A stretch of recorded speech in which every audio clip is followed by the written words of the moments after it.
Legend of Zelda Tears of the Kingdom had a whole ass gameplay blowout trailer. It was fucking insane. Now, it wasn't as hype as the original, reveal for Breath of the Wild at E3 2017, but it was still fucking crazy. There's a lot of shit you can do. I don't even remember what the fuck was shown. It was that crazy.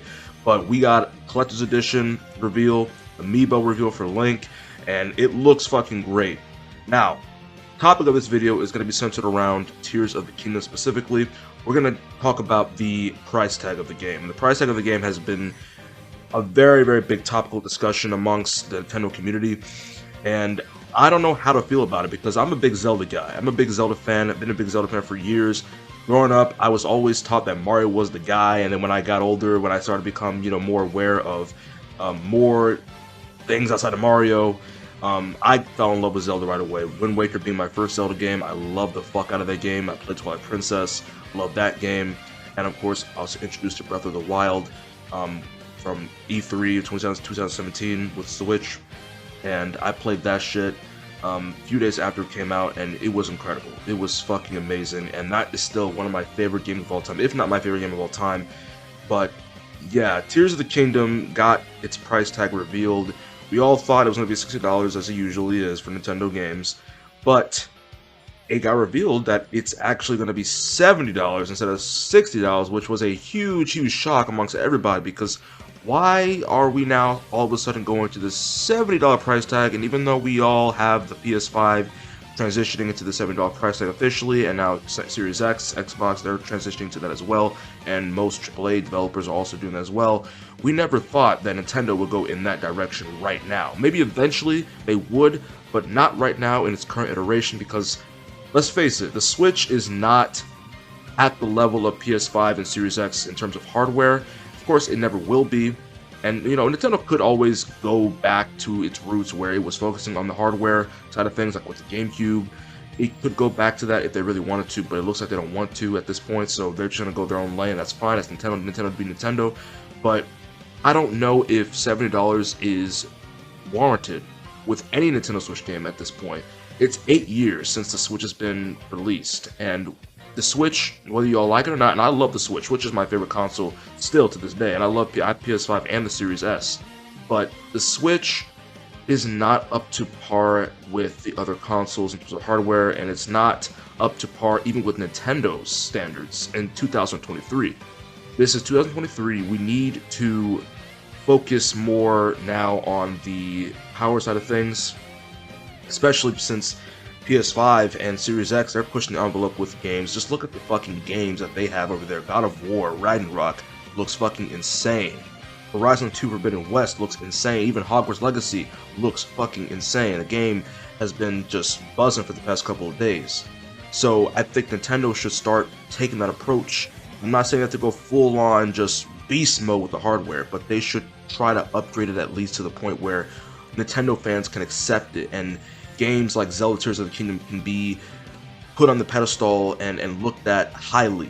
Because the thing that really puts these games down is the performance. The game may itself be just amazing content, but the performance is what's going to bring the game down, and that's the fate that Scarlet and Violet suffered. Pokemon Scarlet and Violet. I love Scarlet and Violet. I binged that game for days, for weeks, and I played the game from top to bottom. I beat the entire game, completed the Pokedex, loved the fuck out of that game, but I cannot give it a 10 out of 10 because of the performance.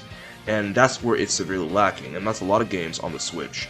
Now, it may also be from a developer standpoint. Game Freak, of course, has a track record of not really adapting to modern technology that well, and modern tropes with with gaming and stuff, graphics and performance and frame rate and all that stuff, textures. They're still stuck in their old ways, and it's shown. Scarlet and Violet was a bad example of an open world game that could have been executed a lot better. And maybe part of that was the hardware, but they're an exception to the rule because Game Freak has a track record of not really developing well-performing games. Let's just put it that way.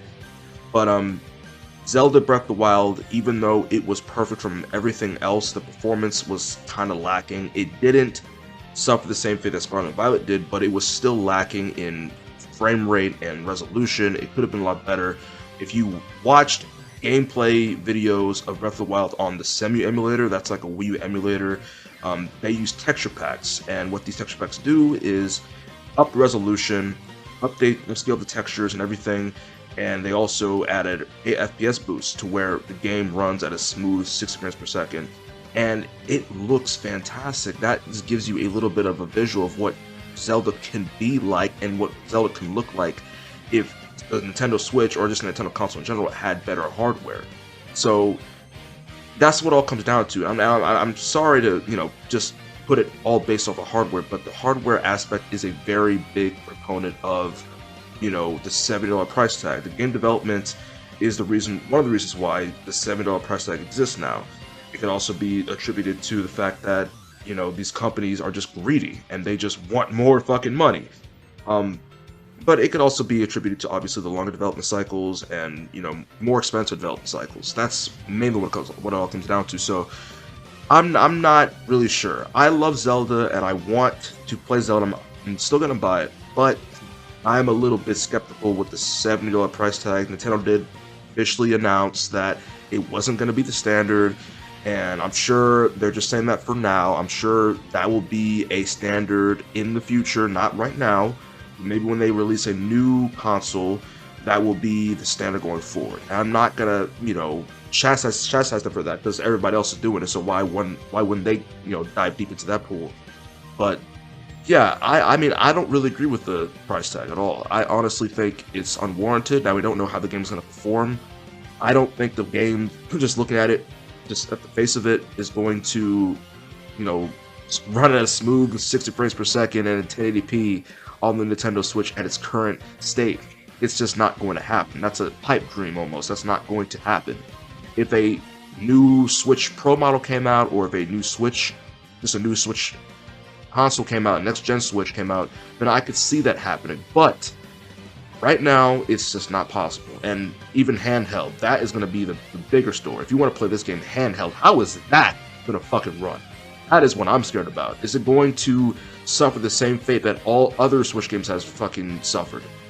I don't know, but the $70 price tag has people going crazy. A lot of people are coming out to hate on Nintendo for that, and I get it. Nintendo has a very bad track record of, just overpricing things, overcharging things. We all know Nintendo is very, very, cushy with their first-party games. They don't ever really go on sale, and if they do, they're not really all that good of a sale. You only maybe saving like $10 or something, maybe $20 at most. But, even Breath of the Wild right now is on sale for $20. If you don't have Breath of the Wild right now, which you already should, but if you don't have it, go and get it. It's on these shops, even on some retail stores, selling for $40, $20 off. That's like the most that it will go on sale. Most times. There's only a little bit of times where it actually goes on sale for like $30, but that's like a very rare occasion there. So, yeah, we don't know what's going to happen with the whole price tag situation going forward. Nintendo said they're not going to make that the standard, but who knows with Nintendo? They say things and then they just fucking do what they fucking want to do. So it is something to keep an eye on. But as far as Tears of the Kingdom is concerned, price tag, don't be too jaded by it. I think the game is still worth it, even though $70 kind of pathetic.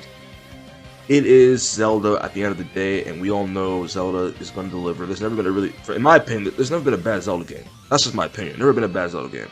At least the ones that I've played. I've played a lot of Zelda games. I've never really played a bad Zelda game. Yeah, there's been Zelda games that have been better than the others, but it's not like there's been a bad Zelda game. Zelda always delivers. It's just, I don't know, with Nintendo right now, they are, I guess, testing the waters and see how this game performs, and this may be their kind of like their testing pool to see how this game does at $70. So maybe this will give them an indication of, okay, maybe we can charge this game $70 and see how this does, and see how this game charges. Just trying to test it out and see how it works for them, and maybe it might be a way for them to price their games in the future. We don't know, but it's something to keep an eye on. I hope to God this is not the standard, at least for right now, because the Switch does not need $70 games. It's not needed. It does not make sense for them. But let me know what you guys think in the comments below. I'm still really excited. Nintendo had a great direct yesterday, and future for Nintendo is looking great, at least for the next several months. I don't know about the later part of this year. That's still kind of up in the air, but again, let me know in the comments below what you guys think of the $70 price tag. I'll catch y'all in the next one.